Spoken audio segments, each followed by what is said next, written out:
What is up, everyone? I hope I didn't scare you too much. I mean, it is that spoopy time of the year, so if I did, I'm sorry. But anyways, jump scares aside, today's gonna be a fun day, because today I'm gonna take this hunk of junk of clay and turn it into this.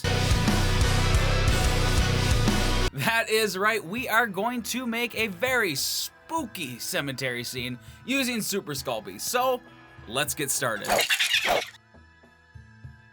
Okay, so one of the first things you're going to want to keep in mind when you're using Super Sculpey or any polymer clay really is that you can't have the layers too thick between each baking cycle. So this is why you see me and other sculptors using things like tinfoil and tapes to really build up the shape before you even put clay on it. This also helps with material savings as well. If I was to have made this entire base with solid clay, I would have gone through my whole tube of clay just making this base.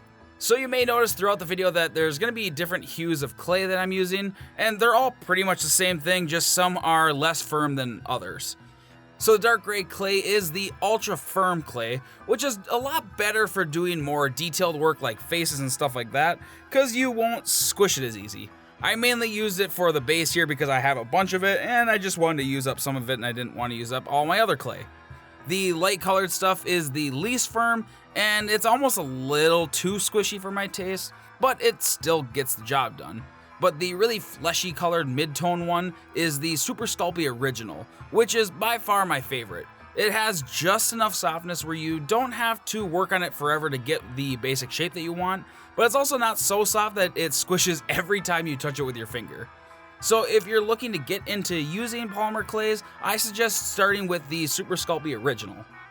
Now there is something that I'm using that you don't necessarily have to have, but I absolutely love using, and that's my pasta maker machine. Now this is how I get the really flat, even sheets of clay. It makes it so much easier to make stuff. Things like adding clothes to characters or flat sheets that are going to help be a wall for an architectural design. But again, it's not something that you have to get really flat sheets. You can just use a simple hand roller to get those really thin sheets as well. I just like using this because it kind of gives it a slightly more evenness throughout the entire piece of clay.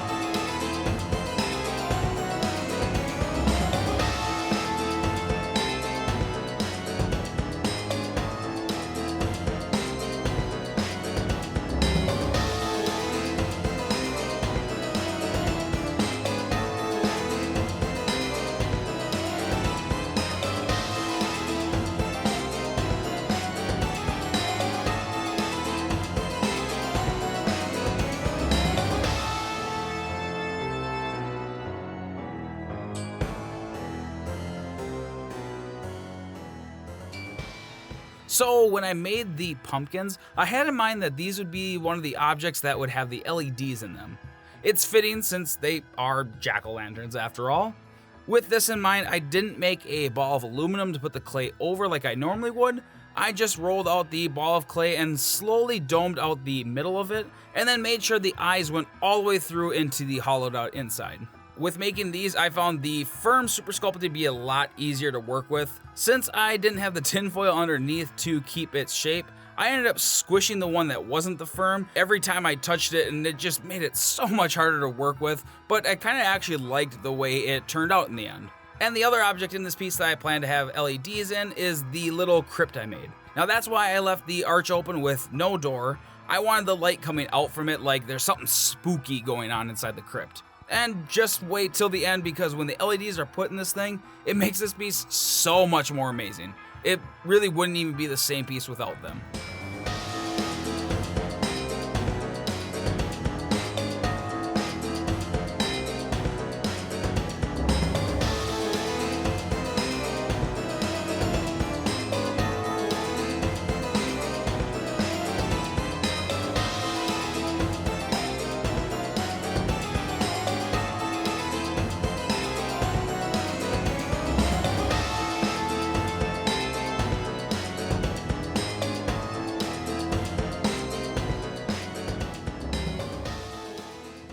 So my main inspiration I pulled from to make this piece was from the medieval game from PlayStation 1, or even the remake from the PS4 that they had. That game is one of my favorite games from my childhood, and I was extremely excited when they made the remaster of the game.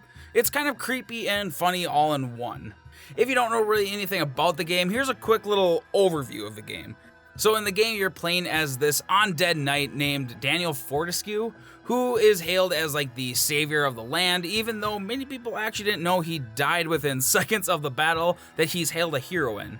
Throughout the game, you're just like fighting zombies and monsters that were also brought back to life using the same magic that brought you back to life. To be honest, it's just a really funny game, and I suggest if you've never played it and you kind of looked at it before, I suggest checking it out. I love that game so much.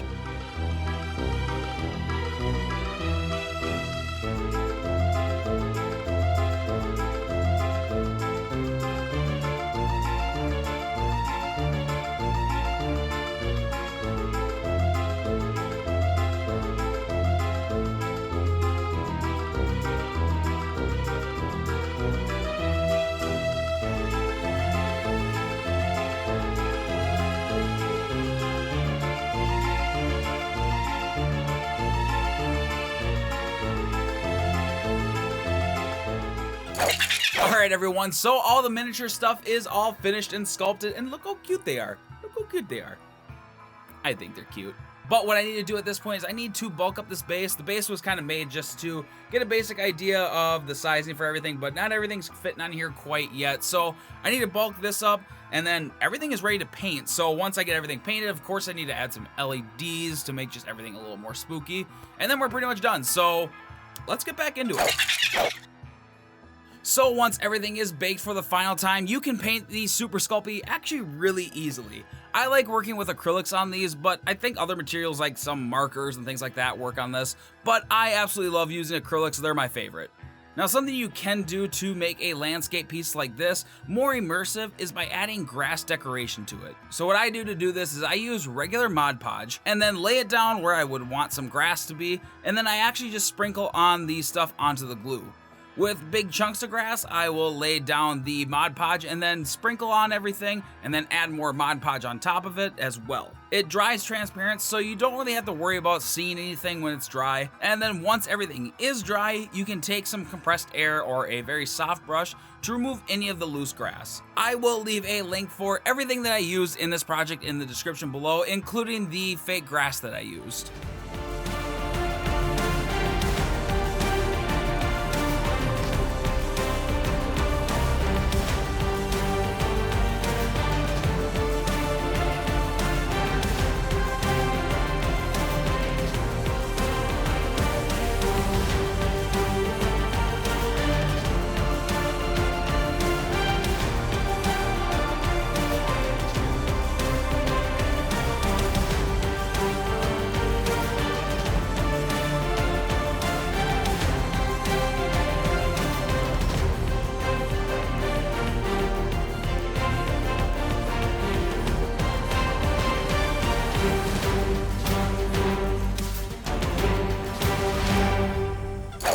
Alright everyone, it is all done and it is absolutely awesome. This has got to be one of the best sculptures I have ever made, and it definitely deserves a spot up on my shelf of nerd.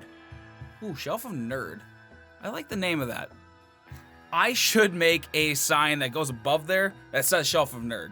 Let me know what you guys think, but seems like a good idea. But anyways, I had a lot of fun building this thing, and if you want to see sneak peeks of me building things like this, go check out my Patreon. My current patrons actually got to see everything from the sketch idea of this piece all the way to this finished idea. So if you want to see stuff before the videos even come out, go check out my Patreon. The link's going to be down below. It's not something you have to do, but if it's something that interests you, go check it out. And if you want to see any of my other Sculpey videos that I've done before, make sure to click on the link in the card above. I've done some other fun little cool things.